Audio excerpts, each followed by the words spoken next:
Hey, what's up, everyone? My name's Lionel. I'm your host for OZ Productions, and you are watching I Watch and Watch. Today, we are covering web series The Loved and the Heartless. It's a web series that's currently airing on YouTube, created by Mr. Carlton T. Clay from Victory Productions. This is season 3, week 3. I appreciate everyone for coming to my channel. Please like this video. You can also subscribe and leave your comments below. Now let's get into this week's episode. All right, so we begin with Demetria. She's at a restaurant, and a guy that we are familiar with, Devin. Devin, who was set up on a date by Nia, her sister, in season 2. He's in there. So, anyways, they just kind of catch up, unbeknownst that either would run into one another. And she said that she's waiting on Nia to get here. We're supposed to be eating and all that. And he asked, can I join you until she gets here? And she says yes. Meanwhile, with Nia, after, as we lay with Quincy, they're getting dressed and all that good stuff. Quincy asks Nia, so what's next? Next thing you know, Cabral comes in and says, yeah, so what's next, Nia? Oh my God, what are you doing here? This is not what it looks like. And Cabral said, it looks like my wife is having sex with I don't think I can say this, a B-A-S-T-A-R-D. And then, of course, Quincy wants to rise up and say, who you calling her?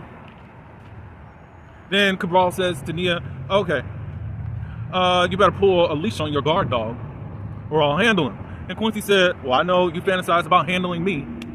He said, clever. Oh, he says that, I know you fantasize about handling me, but I don't get down like that. Cabral said, clever. Well, it's too bad you wasn't clever enough to realize that fulfilling your little lustful desires is going to cost you. It's going to cost your client everything. Sorry, let me just go back. Too bad you wasn't clever enough to realize that fulfilling your little lustful desires is going to cost your client everything. I don't know why I keep doing that. But anyways, and basically they're like, what do you mean?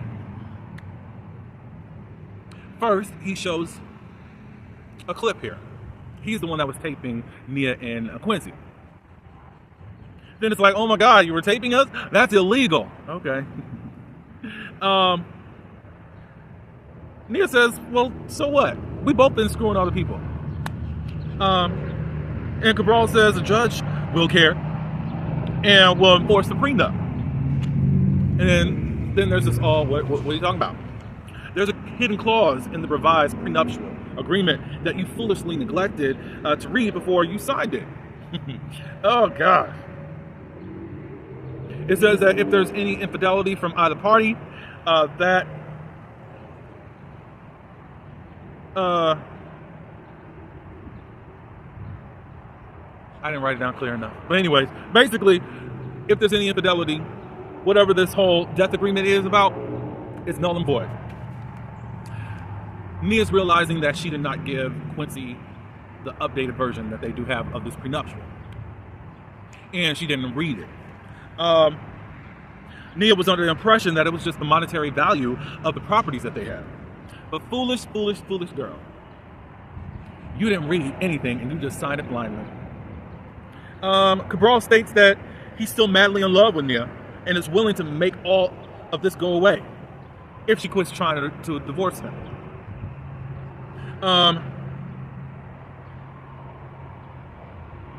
Nia's basically like, why do you think I really have to agree to that? You've been smashing guys. And then they said, where's your proof? So do the right thing and dismiss your mutt. I said, look. So Cabral, basically, Quincy's going around saying, I'm a mutt, or I'm a dog, I'm a mutt. That wasn't it? Oh, okay, never mind. But, my God. Anyways, this is what I gotta say. Because then Nia just dismisses Quincy, and he walks out like a sad poodle. And then, dude ends up saying, checkmate. Nia, you need to put your game face on, because what is going on here? One, You're signing contracts and you're not reading the fine print. You are that young and dumb and didn't read nothing, but you deal with contracts every day. I don't understand why you would let that go. I don't care if it is your husband. Because at least I would have been reading it just to check the monetary cost of whatever the property is, but you didn't do that. You just allowed him to just do whatever. So it's kind of an oh well on your behalf in regards to how you are. But anyways, look, Cabral is not that discreet in all of the shenanigans that he's got going on. He meets guys in park restaurants. He's not that discreet. I mean, look, he'll go to a rental property. And even one of the guys will pull the cover up over their head, being messy, in my opinion, to see who actually caught them. He's not that bright. He is not that, look, no. He did do this last week. He's sitting up here following a person that he just had one night with. One night only. Like, now he's stalking him. But I'm kind of under the impression, well, we can get into that later on. I'll talk about that later. But it's just like, get your head in the game. Of course, you're suggesting that you possibly just gotta send him on the glory. Cool. But I think that you can outsmart him. You just gotta get resourceful. All right, so for the next episode. All right, so we are at this bar restaurant. Raheem is there. It looks like he's kind of sulking in whatever he's got going on. Jabari comes in. And of course, Jabari is dreading because now he's seeing Raheem. He's got to now muster enough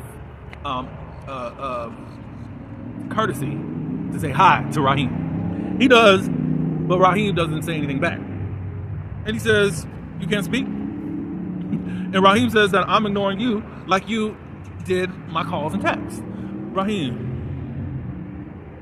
Now we know those calls and texts were just to hook up. You were going to try to sweet talk Jabari out of his boxes. That's all you was going to do.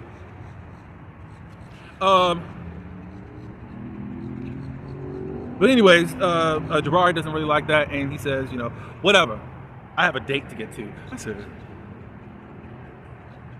oh, Jabari, you just really had to put that in there. Like, I'm doing fine. I'm doing fine without you. Okay, whatever. He says, okay, Batman. So that ticks Jabari off, and he goes, sits down. Now you see Jabari, he's there, he's waiting for his date to show up. He's looking at his watch or whatever he got going on.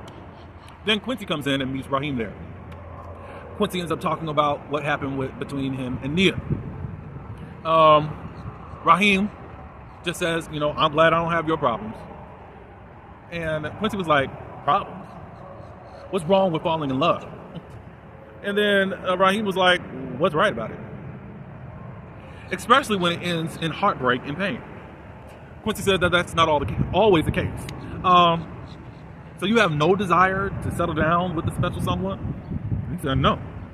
Who's to say that I'm destined to be just with one person? Raheem says. And then Quincy says, that's a response of someone who is afraid to have his heart broken again. So, we finally get in the lair. Is Quincy speaking to something in Raheem at this moment as to why now Raheem is just going from body to body to body, and don't want any type of real commitment. He just wants to have fun with these folks. But I do feel like even when you're having fun, you do treat them like you're in a relationship. I mean, why don't you just be a part of hookup culture instead of trying to treat them like you're in a relationship? But anyway, after Quincy asks that question, he turns around and looks at Jabari. I said, oh, so are these two meant to be together? That was my first thought. Like, is this the path that we're going to go down? I don't know if I would want that between Jabari and Raheem. Even though I still remember that picture that y'all took together that Jabari did have in his home during season 1. But I think that there are two different maturity levels. Like I said last season, I felt like Raheem needed to let Jabari go. And of course, you would think, well, why don't you just tell Jabari? Why would you not say to Jabari needs to let Raheem go? I don't think that Jabari is that experienced enough to know that this dude is really playing with him like that. And I think that he has some serious feelings, possibly love, for Raheem, and Raheem is just taking him around in circles. So I'm like, I wonder if they're going to go down that path. I guess we shall see. All right. Jabari's still waiting on his date. But we go on to the next episode. Jabari's at home and he's laying on his couch. Well, Cal comes to the door. Jabari does answer, and he's got the alcohol. Looks like some brown. They come in, sit on the couch. He's got a bottle for Jabari. Cal's got one for himself, and they drink. And Cal consoles Jabari because the date stood him up. While they're talking, Cabral is calling, and of course, Jabari is very annoyed by this, and he just wants Cabral to leave him alone. So he finally picks up the phone and says, "What?" I think he says that. Is that what it is? "Oh, what do you want?" And then Cabral says, "You." Then he says, "Get your ASS over here." I said, Ugh. Just treat him like a piece of meat, don't you? I do want to say this. There's a little bit of a comparison to me between Cabral and Raheem. Raheem is just more smooth talking. He doesn't just say, "Get your ASS over here." He don't treat him like a 304. Even though Raheem does, but I think it's just more of a convenience type of thing. It's a little bit different, but it's still kind of the same at how both of the men want to treat him. Raheem's got a lot more pizzazz and more swag with it, just to get him to come over and do things with him, than versus Cabral, who just wants to just do his business when he's in the mood. Let's see. But anyways, then Jabari says, "Leave me alone." Why I laugh? But I know that at this point, both of them are drunk. So that's why Jabari is answering or the way that he is. So Cal says, "Give me the phone." He tells Cabral, "Leave him alone." And he says, "Call this number again and you'll have me to deal with." And ends up hanging up on him. Jabari says, "You didn't have to do that." He said, "Yes, I did. If anybody that messes with you, messes with me. That's a good person to have in your life." So at this point, Jabari thanks him while putting his hand on his thigh. Then Cal puts his hand on top of Jabari, which is on Cal's thigh. Then there's an intense look at each other. Then there's a lean in, and then Cal stops it. He says, "Oh, it looks like I gotta get going." Then Jabari was like, "No, you've been drinking. You're just gonna stay here." And then Cal was like, "Look, I only stay a few minutes away." And he said, "That's enough time for something seriously bad could happen to you. So there is no ifs, ands, or buts. You're staying here." So then Cal says, "I'll crash on the couch." Jabari said, "Nope. There's enough room on my bed, and the last thing I want to hear from you is that you complaining about your back." Are y'all picking up what I'm putting down here? Okay. So Jabari gets in the bed first. He's not all covered up as of yet. Cal is getting undressed.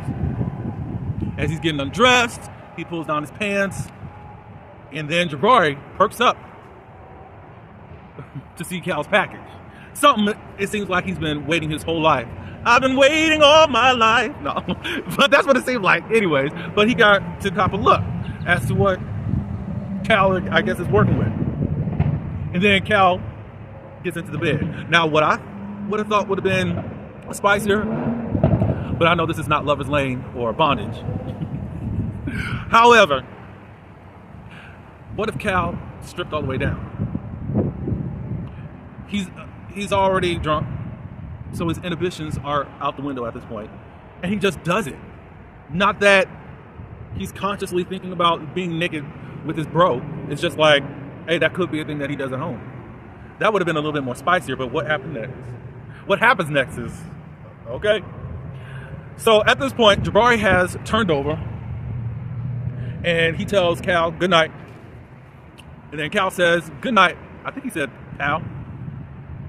And then Cal, who's over here, turns over and now is snuggling with Jabari on his back, holding him like they are lovers.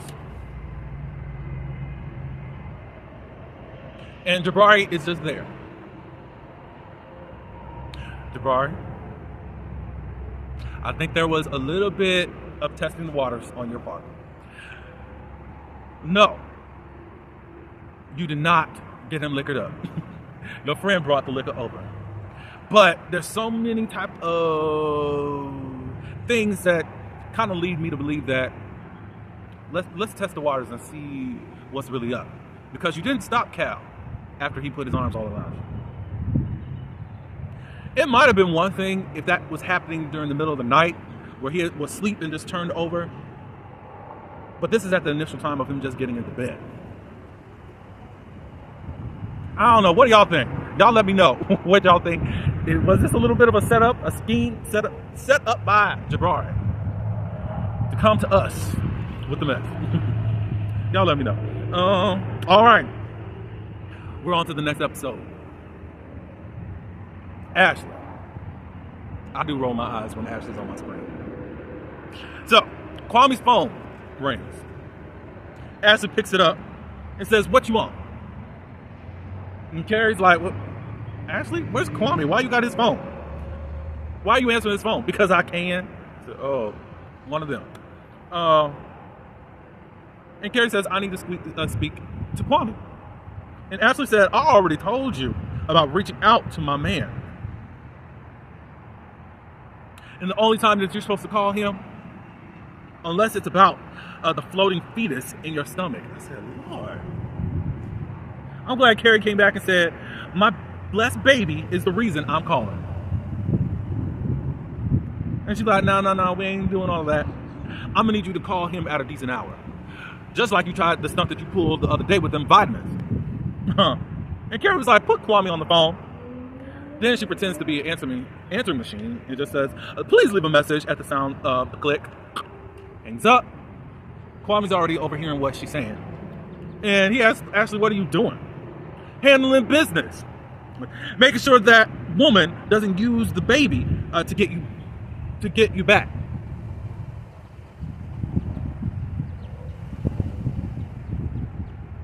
She says that, "I know women like that.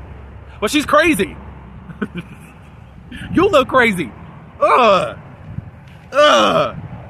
Crazy. Then she asks Kwame, "Do you want to be with her?" And Kwame was like, "Ash, answer the question." "No." He says, "I know that this is coming from a place of pain and hurt, but you made the choice, boom, to be with me after all of that. And we need to let go of the past and live in the present."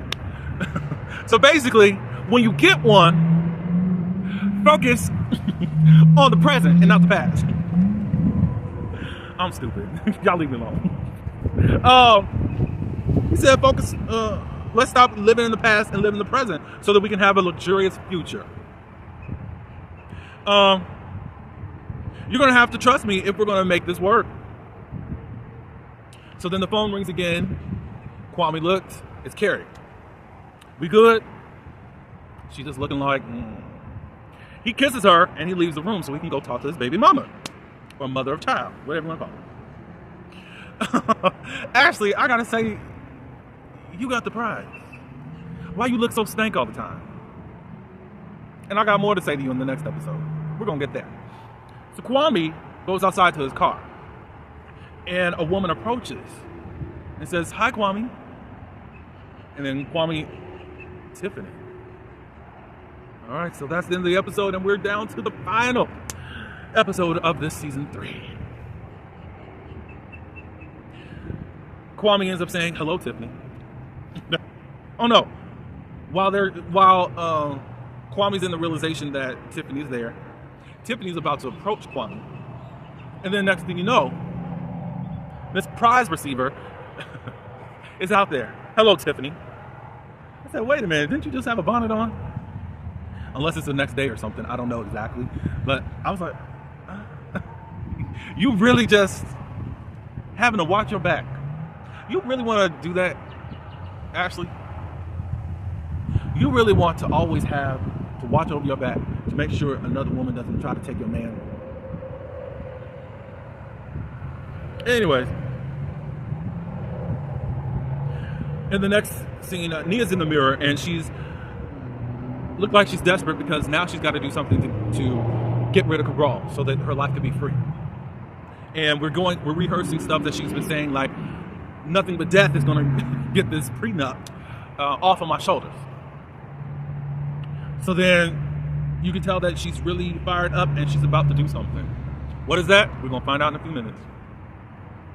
So back to Kwame, Tiffany, and Ashley. Tiffany says to Ashley, it's good to see you. And Ashley said, sorry, I can't say the same about you. Where was the same smoke for Kwame when he came back into town?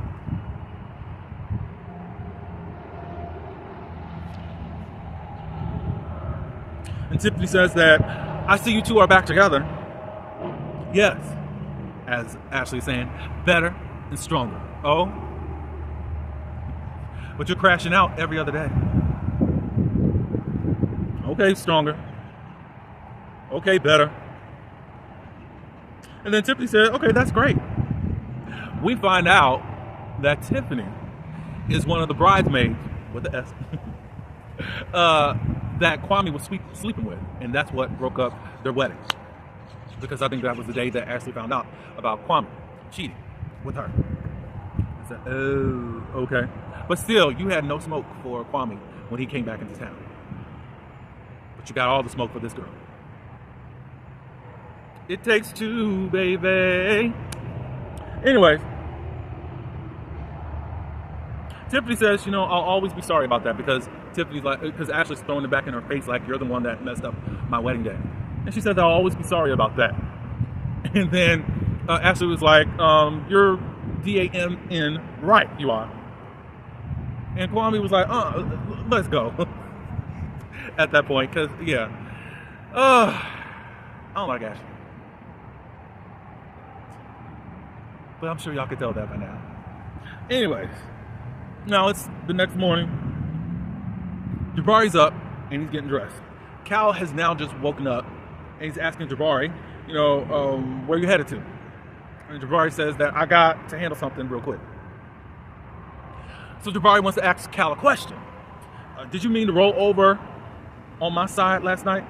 He said, no, I didn't. I didn't even realize that I did that. My bad. Jabari was like, oh, no apologies. You didn't even go to the details.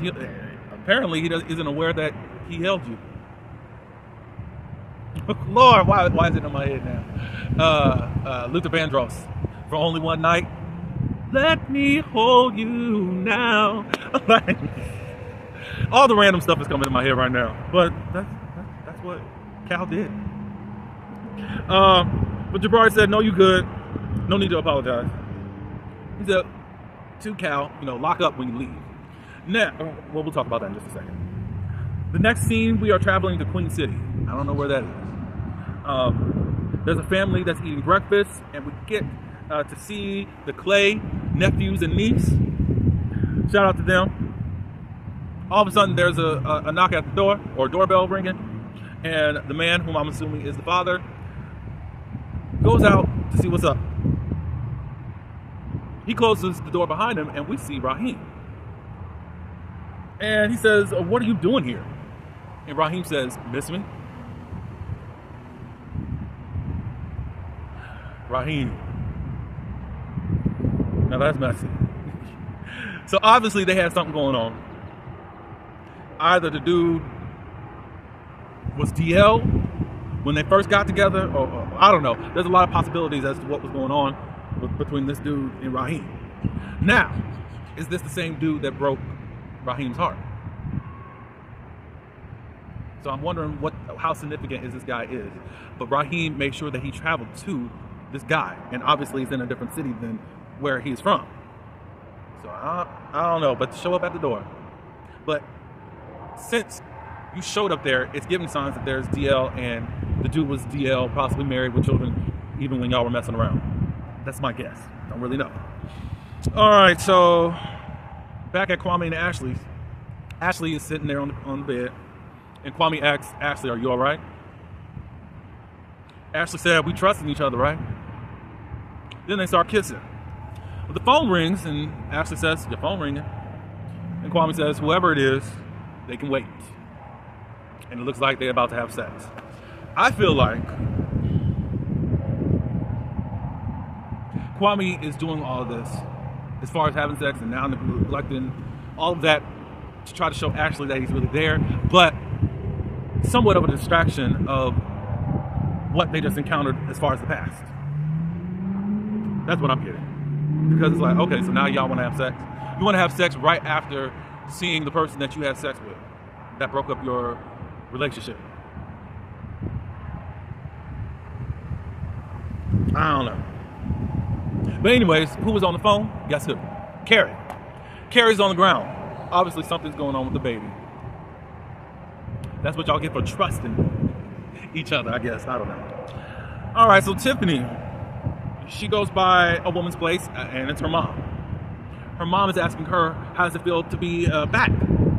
And she said, well, considering that I ran into Kwame, and she said, oh, you mean the man that is the father to this boy? I said, not Kwame, they here. So apparently Tiffany left town to go have this baby. And now she's back. All these demons have come back, as far as demons of the past, that they really have not discussed. And it's really make or break time for Kwame and Ashley. And the thing about it is, as I said before, Ashley, you've not given him any smoke at all. Y'all really didn't talk about anything. You just wanted him to be honest. And he wasn't even honest with you. But you're just glad that he chose you. And now you're fighting off everything that comes in sight that looks like they want your man. And the kicker is that he didn't even have to work for it. You just melted like jelly as soon as he came back around. That's your prize. That's your king. Okay. So anyways, the last scene, the most important scene, Cabral. Cabral is, it looks like coming from the office or whatnot, and he's walking across the street to get to his car. Well, before he gets there, here comes a car. After the car do what it did, it drives off. All we can see is a dark coat and some black gloves. We know that Jabari has a dark coat. Who knows what Nina has? But I thought of this person. Who knows if it was Cap? Or it could be a slew of other people, especially how it seems like Cabral treats people. Maybe it was another one of his hookups. There's a lot of possibilities, but I know that we're going to get a good old flashback next season. Victory Productions will always give us a good flashback to tell us exactly what happened and who was behind this car. Maybe we'll get some Dr. Michael Mancini. Maybe Cabral knows who hit him. Possibly he may have seen something before he actually got hit. Who knows? He loses his memory. And there could be some type of hit and run mystery. Everyone's getting arrested. I don't know how the season's going to go, but next season's going to go. Currently, Mr. Carlton Clay is hiring for season 4. He hasn't posted. I've seen it on Instagram. He has another series coming out, and I forgot what the series name is, but he's posted for that. But if you are an actor in the Georgia area, this is your time. Great writing, great people to be around, so let's make something happen. But that's all I got for this season, which was quite messy, I'll say that much. I'm glad for the layers that are approaching. I don't like Ashley, and I don't think I will ever change my mind. And we just got to see what happens. Hopefully we have episodes soon. But I appreciate everyone for coming. Like, comment, subscribe. And until the next one, peace.